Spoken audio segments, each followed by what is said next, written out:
This is the title of my talk. Trump, like many of his predecessors, has also been complaining about America's trade deficit with China, Taiwan, and many other countries.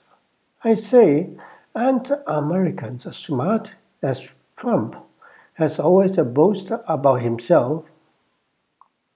If so, how did they end up with doing such a losing business with so many countries and for so long? If Americans, including Trump, are not that smart, Trump must be mad if I call him dumb.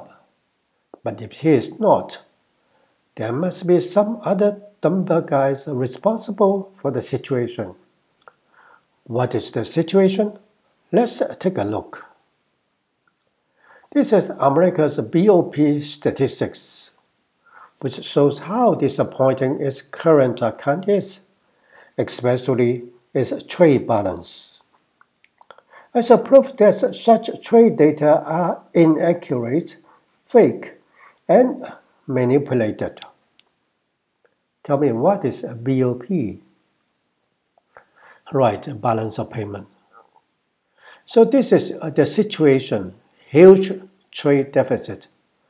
But I shall prove that such trade data are fake and manipulated.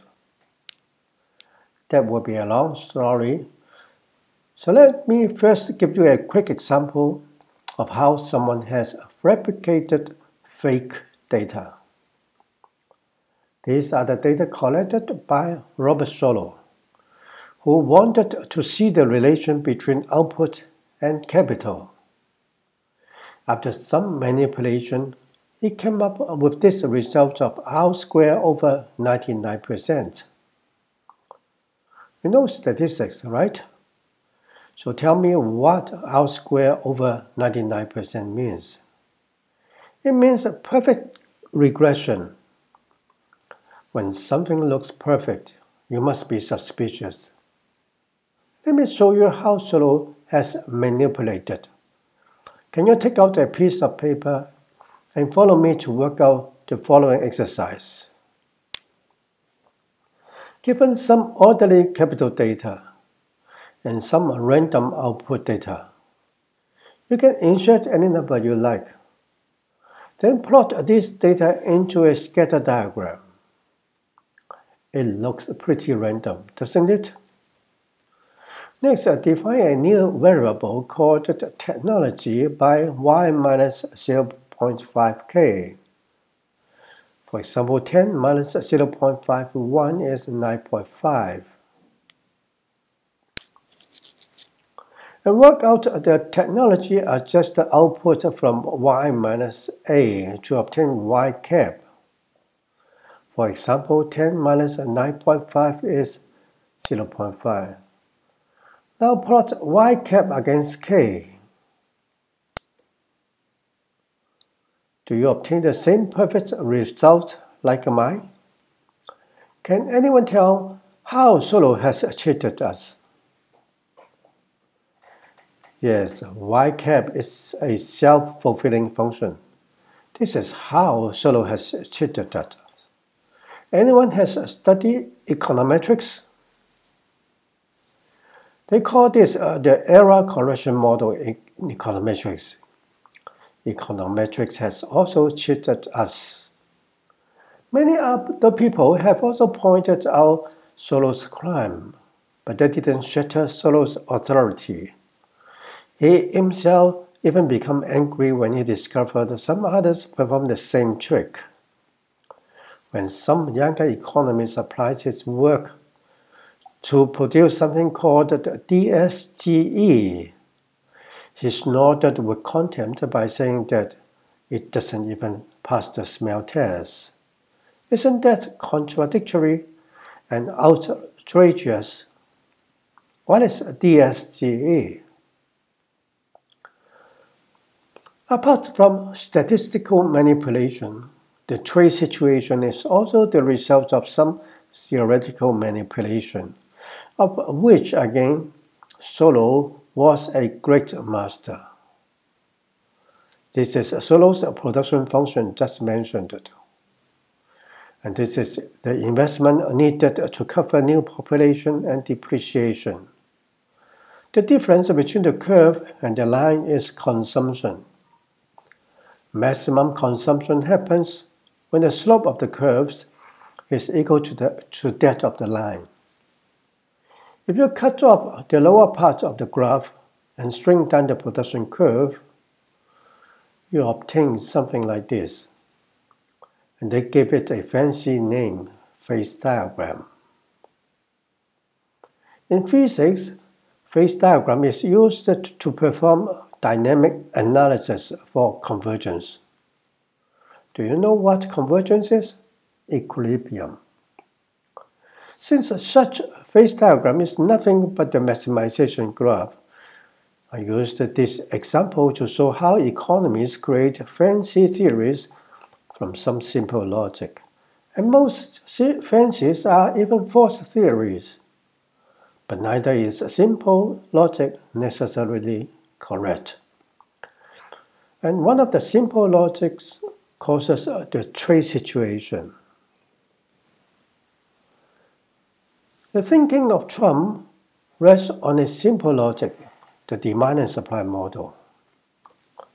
This model is the single most powerful tool of economists. They use it to explain almost everything. For example, when the apple price is up, they say there is bad harvest. When apple price is down, they say there is good harvest. Or there is sudden decrease of demand. So the demand and supply model makes economies look powerful. But I call such economies aftermath prophets, for they make the backward prediction. But basically, is there an apple market with the apple demand and supply? From some individual demand and supply curves, they say you can obtain the market demand and supply by adding the individual curves horizontally. Let's try. Suppose here is an individual demand. Can you tell me what the market demand will be if there are two such individuals? Will the curve become steeper or flatter? And what would the market demand be if there are 1 million such individuals? It will be a horizontal line. Likewise, the market supply curve must also be horizontal. Now, can you explain price up or down with such a model? I object to market demand and market supply because I abide by the most basic of all basic economics principles, laissez faire. Do you know what it is? It means economics freedom. It means individualism. Market demand or supply kill our freedom. For with them come government interventions like price control, subsidy, quota restriction, tariff, prohibition, etc. In short, the big brother is manipulating you. So I oppose it. And here I prove that they do not exist. When there are no market demand and supply, can we at least have individual demand and supply? Perhaps, but can economists prove them? This is the standard U-shaped cost theory you can find in every economics textbook. Can anyone tell me what ATC is? And MC? ATC is first decreasing because of some fixed cost, but the variable cost makes it eventually increasing. Since every business has both fixed and variable costs, this model seems realistic. They use this model to explain various market structures like perfect competition, monopoly, oligopoly, etc. That sounds very powerful. But I would say that this model is completely wrong.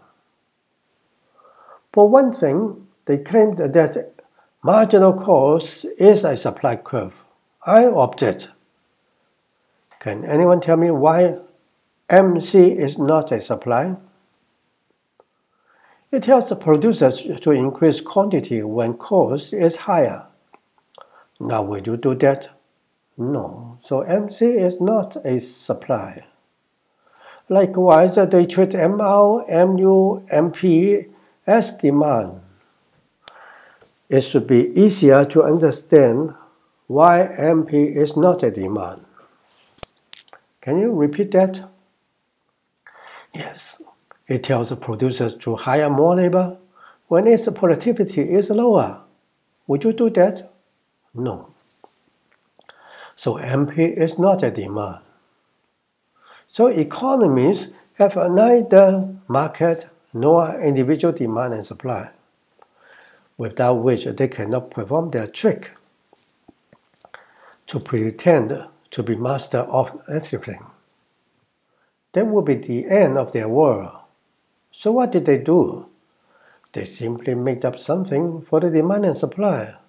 And that is exactly what has happened to the trade situation. Here is the demand and supply model of international trade, where the demand curve stands for imports while the supply curve for exports. Suppose a country like the USA finds itself in a trade deficit situation, import greater than export. Economists then recommended imposing tariff so as to raise the price of both imports and exports higher. Then quantity demanded will drop while quantity supplied will increase and the original equilibrium will be restored. Perfect. That is also the policy adopted by Trump. But is it correct? Many countries have followed this advice, only to find themselves trapped in a vicious circle of low income and high unemployment rate. This table shows countries with higher tariff, while this one those with lower tariff. The difference is obvious. Hence, such recommendation is wrong. Indeed, this model is wrong. I have demonstrated that there are no such demand and supply curves, remember? So tell me. Right. They are horizontal lines incapable of explaining anything. In addition, there are two more mistakes here. First, imports and exports are two different categories of goods, so they cannot be combined into one graph. Secondly, even imports or exports contain many goods. How can you combine 10 apples and 10 oranges together? Only by adding their values, which have no price and quantity relation anymore. So the demand and supply model, individual, market, or aggregate, does not fit the international trade study. I should add that it does not fit any economics study. So it is really the end of the world for all economies. When the demand and supply model is hopeless, other theory is needed. Some students find in Ricardo another genius, for he invented some new theories, like comparative advantage. What is it? This is Ricardo's own example of comparative advantage. This table shows the labor requirement for production. Lower requirement means advantage. So England has absolute advantage in both productions, but it has comparative advantage in clothes. Why? Its ratio is less than 1. By the same token, Portugal has comparative advantage in wine.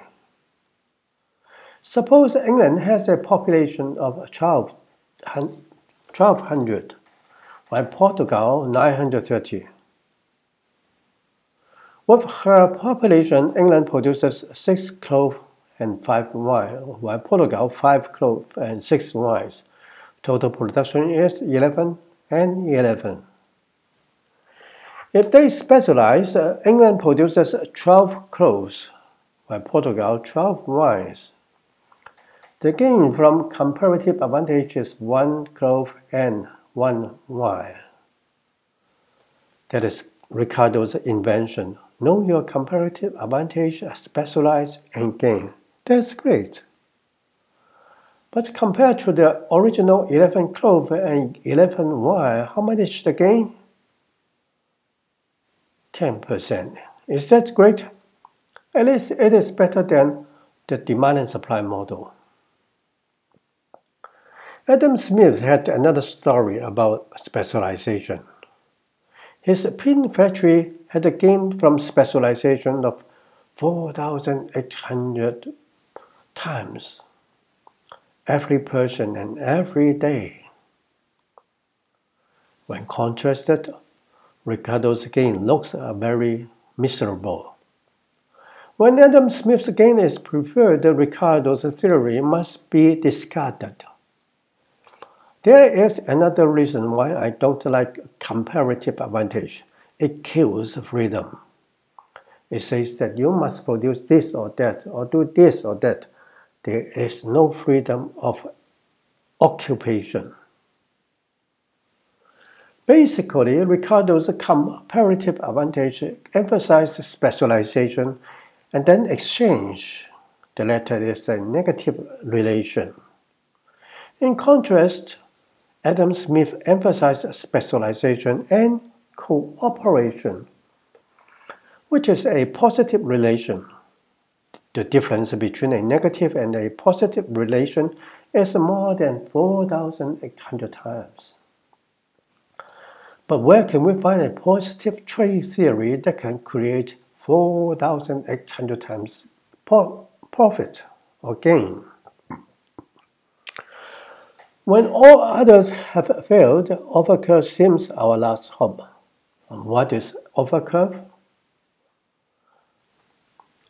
Overcurve describes the relation between imports and export. But can economists derive such curve?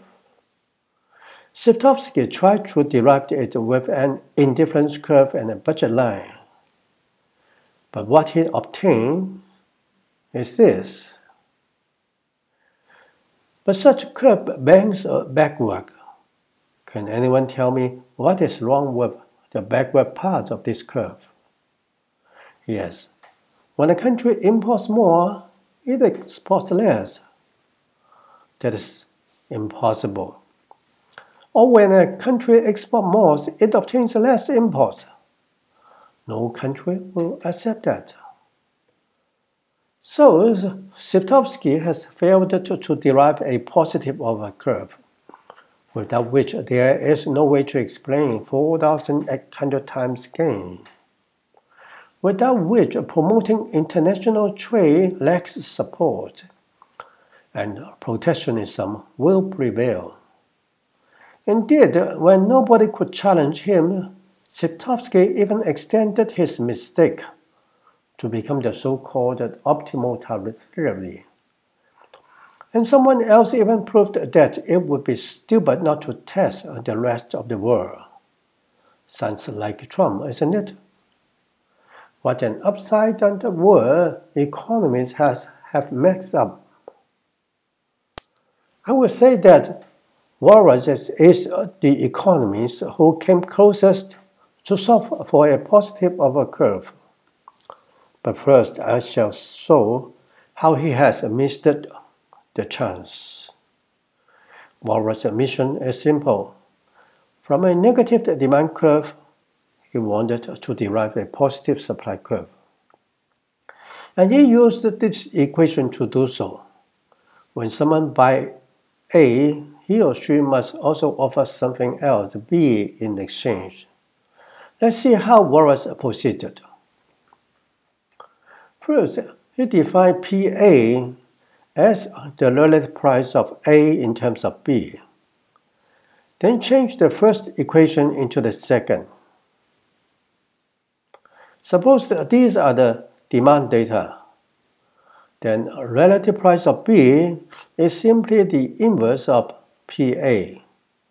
So the inverse of 0.2 is 5, for example.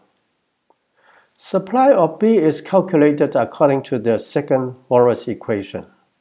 So 0.2 times 6.8 is 1.36, for example.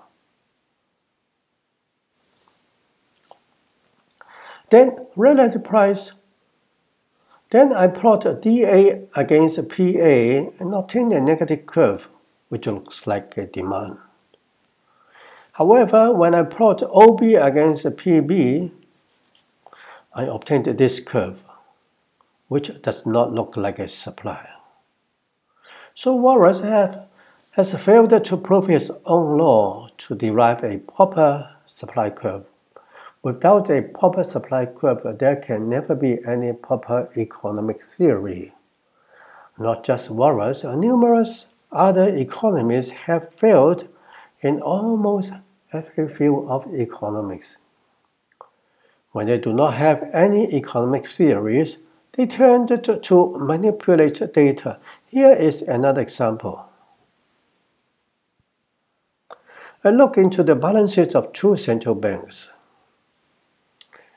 In the US 1, government bonds is a credit entry, but it has an error entry called the reserve balance. In the Taiwan 1, government bonds is dropped, and so is reserve balance. Why are government bonds not included? Are they not central bank's assets? And what is a reserve balance? It is errors. I used this example to show that central banks in the world are not capable of balancing their balance sheet. Isn't that ironic? For central banks are supposed to check the balance of their subordinate commercial banks. When they cannot balance their own balance sheet, how can they expect the others to comply? So economics is full of false theories and fake data. This true mistake prompted Trump and many others to make erratic policies on everything, including international trade. And the whole world has become a big mess, a paradise for plunderers and robbers. Perhaps Darwin was right. What was right? Only the fittest will survive. Perhaps Hayek was right. What was right? We will all end up in serfdom. There is no hope. Economics is really a dismal science.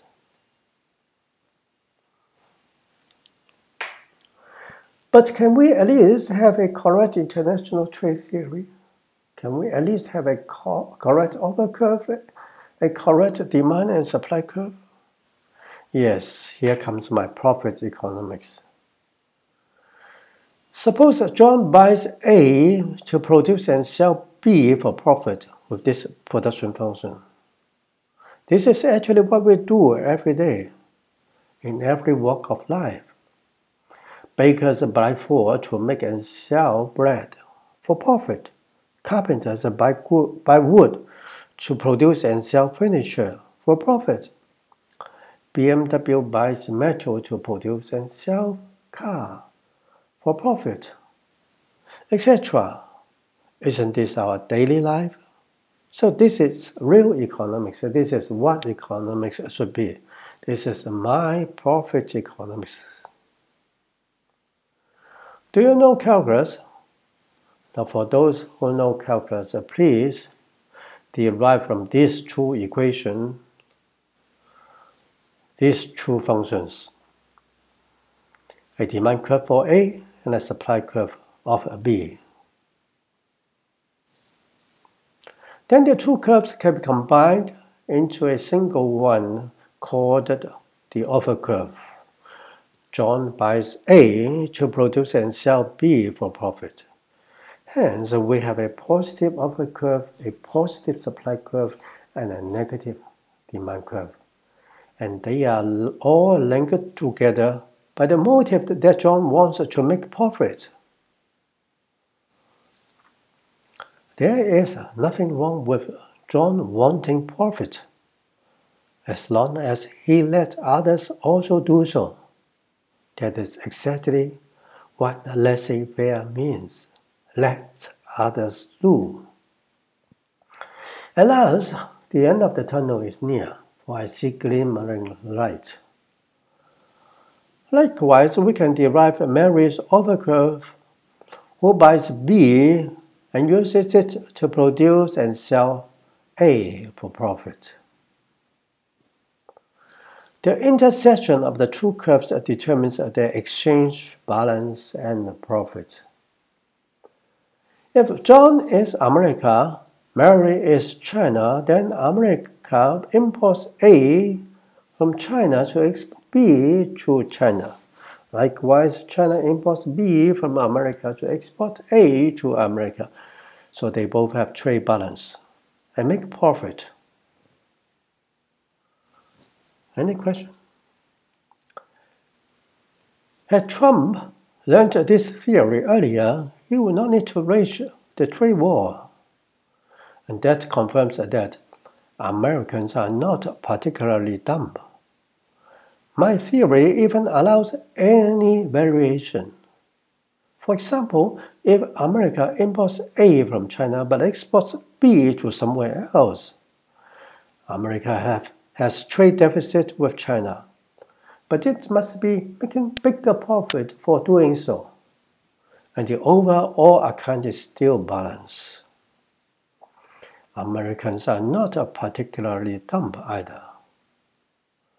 Next, if America imports A from China but sells B to domestic customers, America has trade deficit with China, but it must be making bigger profit to do so. Perhaps someone else is doing the export, and the overall account is still balanced. Again, Americans are not particularly dumb either. Finally, if America imports A from China but no one wants to export anything at all, now there is trade deficit with China and overall imbalance. And suddenly, Americans have become dumb. Is this the reality? But wait, in that case, if America really runs into definite trade deficit, its foreign reserves must be decreasing or depleting. That is the statistical part of the trade situation. So let's check. As mentioned, this is America's BOP that shows how intimidating the trade deficit is. But if you roll down the spreadsheet, you find the item of change of reserve. And this size is relatively minimal. Sometimes there is even increase. That means that some Americans are exporting, but the trade statistics do not reflect their data. When the trade statistics do not contain the correct data, this must be hidden somewhere else. Can anyone tell me from this table where they have hidden the data? In errors and omissions. If Trump were really smart, which I doubt, he should have also discovered these mistakes. I doubt, for I wonder he has the calculus ability to work out the correct theory and to see things through. As for the other countries, I hope my finding can lend support to their fighting and negotiation with Trump and the USA. Any other questions?